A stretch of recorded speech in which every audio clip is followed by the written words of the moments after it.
ditolak oleh masyarakat, yaitu adanya elit-elit dari Sampradaya itu yang hendak mengubah tatanan tradisi keagamaan Hindu Nusantara.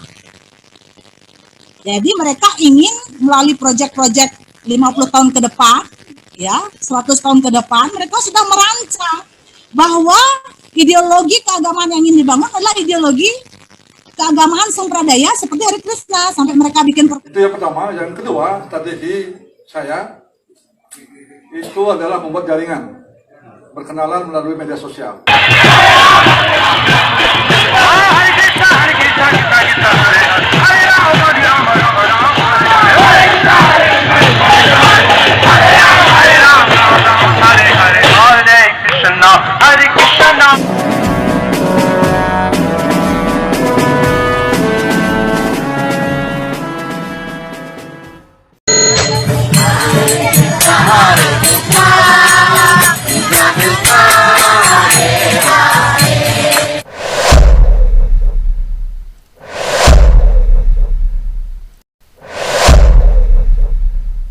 Yang berbahaya itu adalah yang poin keempat, Pak, di mana ini ada migrasi misionaris lintas agama, lintas daerah, dan lintas negara.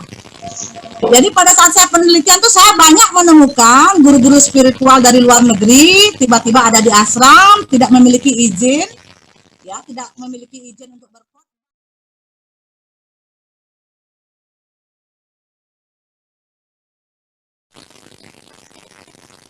Kemudian dasar penolakan masyarakat saat ini karena masyarakat sudah bisa menilai adanya hegemoni ideologi dan masuknya budaya asing.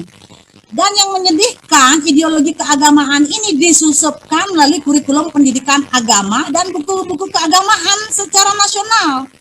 Padahal ajaran Hare Krishna sudah dilarang, sudah dinyatakan dilarang oleh Kejaksaan Agung, tetapi justru ini masuk lewat kurikulum pendidikan agama Hindu. Yang saya sayangkan, ini ada 14 perguruan tinggi Hindu di seluruh Nusantara. Apa tidak bisa membuat kurikulum pendidikan berbasis muatan lokal yang berbasis kearifan Hindu Nusantara?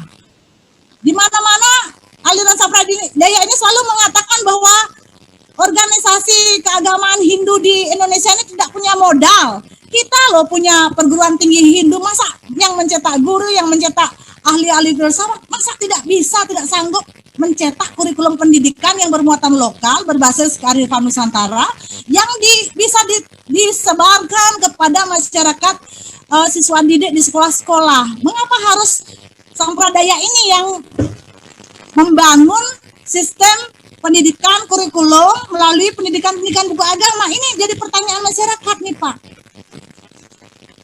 Ini kemudian masyarakat menolak karena identitas yang ditayangkan oleh para Sampradaya ini cenderung menggunakan identitas bangsa asing. Kita seperti kehilangan jati diri sebagai umat Hindu Nusantara yang memiliki nilai-nilai kultural yang kita agungkan, yang bersifat adiluhung. Kemana itu semua? Mengapa harus identitas bangsa lain yang ditayangkan? Lebih lagi mereka menggunakan identitas ganda. Misionaris ini menggunakan identitas ganda sehingga sulit sekali dilacak siapa sebenarnya orang-orang itu, karena mereka menggunakan nama-nama yang menurut kita nama-nama palsu, ya, karena tidak disahkan secara hukum. Jadi bagaimana mungkin kita tahu siapa mereka sebenarnya? Kemudian yang ditolak oleh masyarakat yaitu adanya elit-elit dari Sampradaya itu yang hendak mengubah tatanan tradisi keagamaan Hindu Nusantara. Jadi mereka ingin melalui proyek-proyek 50 tahun ke depan, ya, 100 tahun ke depan, mereka sudah merancang bahwa ideologi keagamaan yang ingin dibangun adalah ideologi keagamaan Sampradaya seperti Hare Krishna, sampai mereka bikin perkampungan sendiri, kemudian masuk lewat elit-elit. Oh itu. Iya. Jadi ini beberapa penolakan yang dilakukan oleh masyarakat. Lanjut Pak Komang. Nah ini langkah yang sangat bagus yang dilakukan oleh Ketua PHDI Bali yang sudah bersinergi dengan MDA menyikapi potensi konflik yang termanifestasi secara frontal, ya. Jadi ini sudah dinyatakan seperti ini oleh elit kita di PHDI dan MDA, sudah membangun kerjasama yang bagus untuk melakukan tindakan pembatasan yang dibaca oleh masyarakat sebagai tindakan pelarangan. Ini berita di media massa. Ini Pak.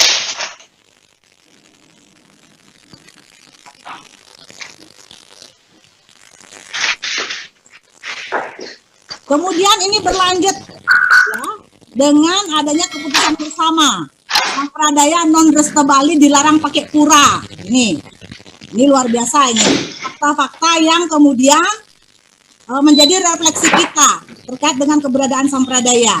Ini adalah sikap yang diambil PHDI Bali dan MDA. Ini Pak.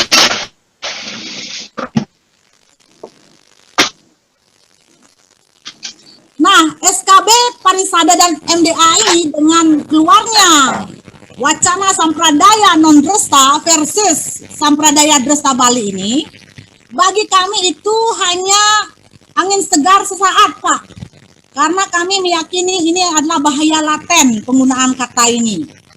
Mengapa demikian? Karena penggunaan sampradaya non-Dresta versus sampradaya Dresta Bali ini akan menimbulkan apropriasi budaya. Apa apropriasi budaya? Ini maling simbol budaya nih Pak. Menggunakan simbol-simbol masyarakat adat untuk politik keagamaan. Ya. Jadi ini menggunakan simbol-simbol budaya tanpa seizin pemilik budaya yang sah. Ya, misalnya sekarang bisa dilihat istilah pura istilah pura dan merajaan digunakan untuk menyebut asram mereka. Tentu bagi umat Hindu Bali ini tidak sesuai. Ya, ini tidak sesuai dengan pakem yang ada di masyarakat Hindu Bali.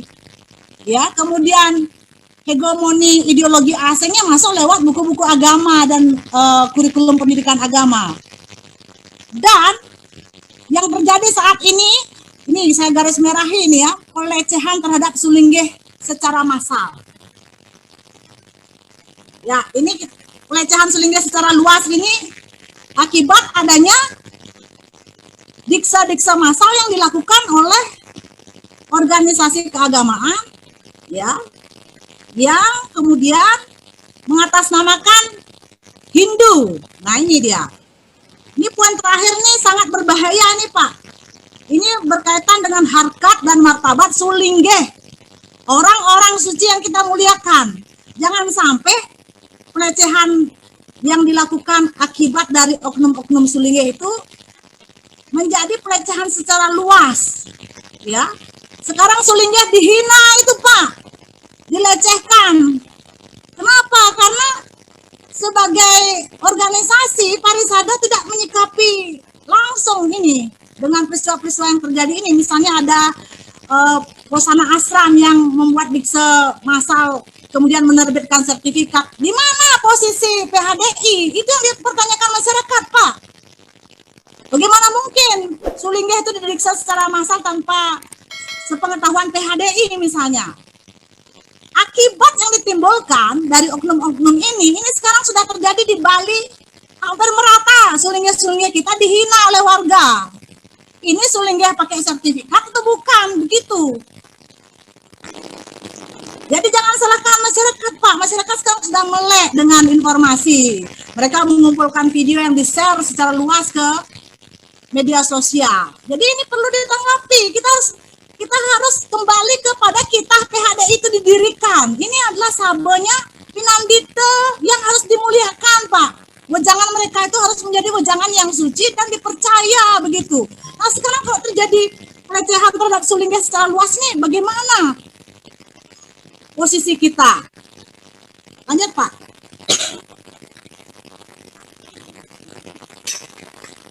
Apropriasi budaya kita bisa lihat Pak ya, bagaimana peta peta dari asram-asram itu semakin rapat, semakin banyak ya di Bali ini.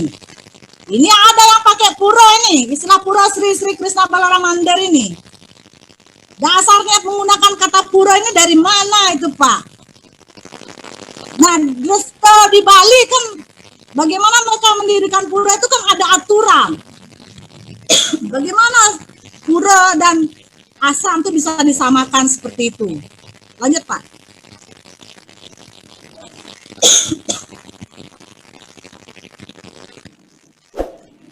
Ini yang terjadi di masyarakat, Pak. Sulingeh kita sekarang dilecehkan akibat adanya dikse massal dengan harga 5 juta katanya, Pak. Bisa jadi sulingeh otomatis itu, ada sertifikatnya. Coba Bapak petinggi PHDI seluruh Indonesia pikirkan ini. Kalau hal ini dibiarkan meluas, Pak, bagaimana harkat martabat sulingeh kita yang memang betul-betul mulia, Pak? Yang betul-betul berjasa bagi kehidupan kita selaku umat beragama ini, Pak. Pedanda baka sekarang banyak ini. Gimana caranya untuk menyelesaikan wacana ini agar tidak meluas, Pak? Bagaimana kita mengembalikan harkat dan martabat orang-orang tua yang kita sucikan, yang memang sulingeh Pinandita terhormat itu kembali bisa mendapatkan kehormatan mereka? Ini karena apa? Karena PHDI mendiamkan wacana ini bergulir di media massa. Harusnya ketika ada wacana ini disikapi dong.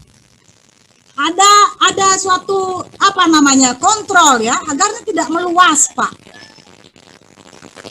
Ya lanjut, Pak. Jadi Pak, saat ini kondisi mungkin kita lihat Bali, Pak ya. Ini karena kemarin itu ada pasca pilkada, kemudian ada COVID-19, kita PSBB, Pak ya. Jadi situasi yang tadi sempat rame itu dengan adanya gerakan masyarakat yang resisten itu seolah-olah diam, Pak. Ini adalah konflik laten. Ini konflik laten yang siap meledak kapan saja. Kalau kita lihat sejarah dari tahun 1984, 2005 hingga 2001, konflik manifest itu bisa diredam dan bisa muncul lagi. Itu fakta. Dan apakah sekarang kita akan bisa mengendalikan itu di akar rumput? Kan begitu persoalannya. Ya, ini stabilitas sedemikian rupa itu seolah-olah konflik tidak ada. Tapi bukan berarti orang Bali, masyarakat adat di Bali atau masyarakat adat Hindu yang merasa identitas mereka ini kemudian terhadap keberagamaan mereka ini menjadi kacau seperti ini, belum tentu mereka menerima. Ya, ini situasinya aman-aman saja sekarang, Pak. Tapi kita tidak tahu ketika PHDI tidak bisa menyikapi situasi ini, kemungkinan hal ini bisa meluas. Dan kemungkinan ini menjadi isu bersama. Siapa tahu di Jawa juga ada muncul seperti itu. Saya juga punya identitas, saya nggak mau identitas kami diganti jadi identitas yang lain. Nah ini soal identitasnya jangan dianggap remeh. Ya, ini melekat dia dengan harkat dan martabat. Jadi saat ini saya melihat situasinya, refleksi saya terhadap situasi yang sekarang terjadi ini menjadi laten dia. Setelah kemarin dia bermanifest dalam bentuk gerakan masyarakat itu. Lanjut, Pak.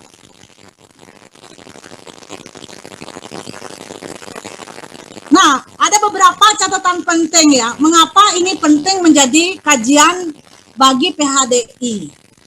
Ini jelas-jelas kami menganggap pembiaran yang dilakukan PHDI terhadap situasi yang terjadi, ya, dengan tetap bertahan pada pengayoman, memberikan pengayoman kepada Sampradaya dan Hare Krishna, Anda sudah dianggap melanggar ini, Pak. Coba Bapak baca pasal 9 itu yang A itu.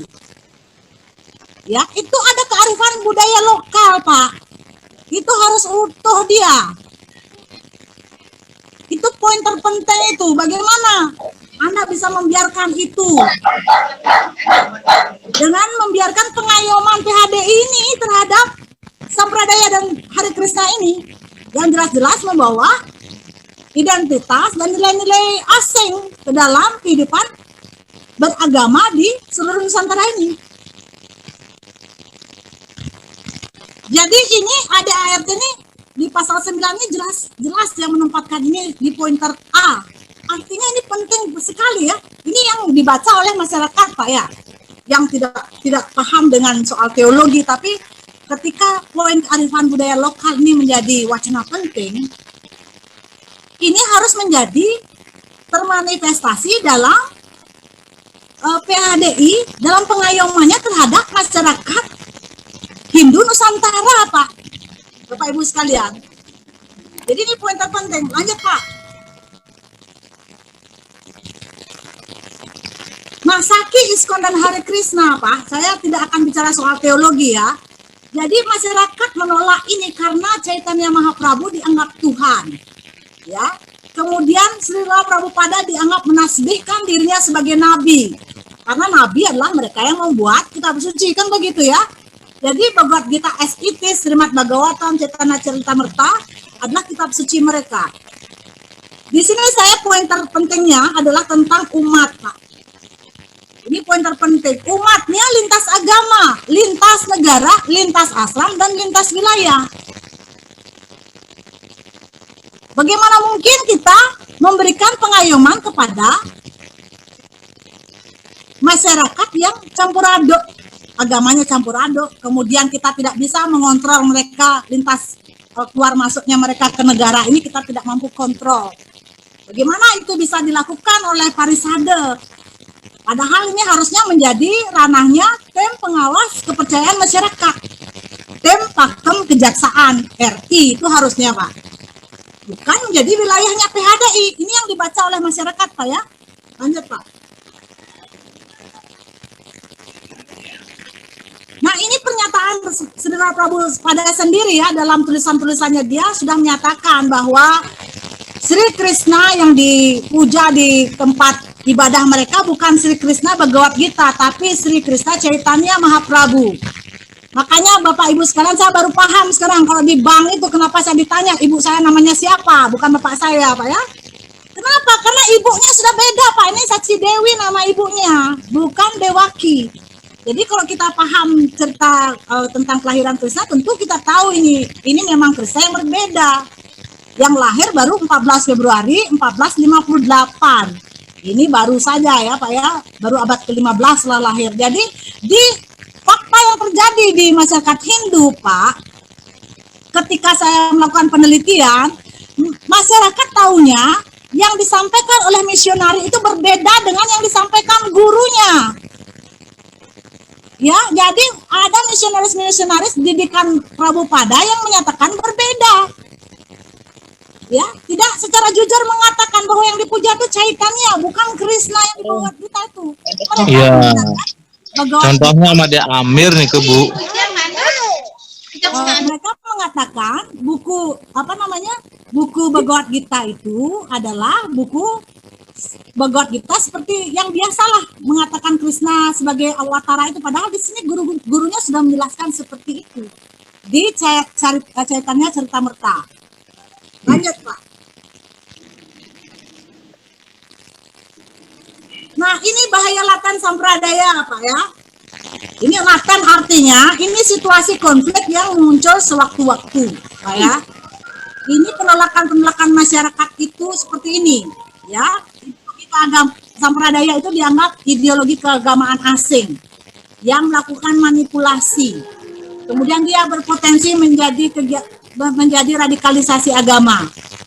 Kemudian kita sudah tahu fakta-fakta ada pelarangan dari kejaksaan pada kasusnya Hare Krishna. Tapi SK itu seperti macan kertas. Kemudian PHDI dan MDA sudah melakukan pembatasan terhadap kegiatan mereka yang dipahami masyarakat sebagai bentuk larangan. Kemudian masyarakat sudah menolak keberadaan mereka melalui gerakan besar-besaran itu, Pak, turun ke jalan itu. Kemudian ini potensial menimbulkan konflik horizontal. Tunggu tanggal mainnya, mungkin itu akan terjadi. Karena ini sekarang laten, seperti tadi secara teori setelah laten dia akan menjadi muncul sebagai manifest. Kemudian ini tidak sesuai dengan norma dan nilai luhur keagamaan Hindu Nusantara, di mana menyembah manusia sebagai Tuhan itu merupakan nilai-nilai yang dianggap tidak sesuai dengan nilai-nilai yang dianut umat Hindu di khususnya, Pak ya. Kemudian mereka juga tidak menghormati leluhur, tidak ada pemujaan penghormatan terhadap leluhur.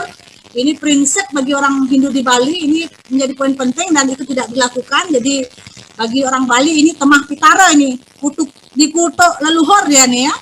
Itu yang muncul di masyarakat. Kemudian banyak praktek keagamaan yang dianggap nyeleneh, ya, yang jauh menyimpang dari tradisi masyarakat dengan mengatasnamakan itu sebagai kegiatan ajaran Weda.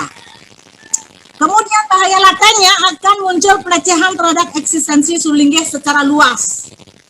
Nah, ini patut diwaspadai nih oleh Bapak dan Ibu sekalian yang di PHDI. Ini beberapa pointer-pointer yang saya identifikasi. Ini hasil saya identifikasi di lapangan. Refleksi saya tahun 84, 2007 hingga 2021. Lanjut, Pak.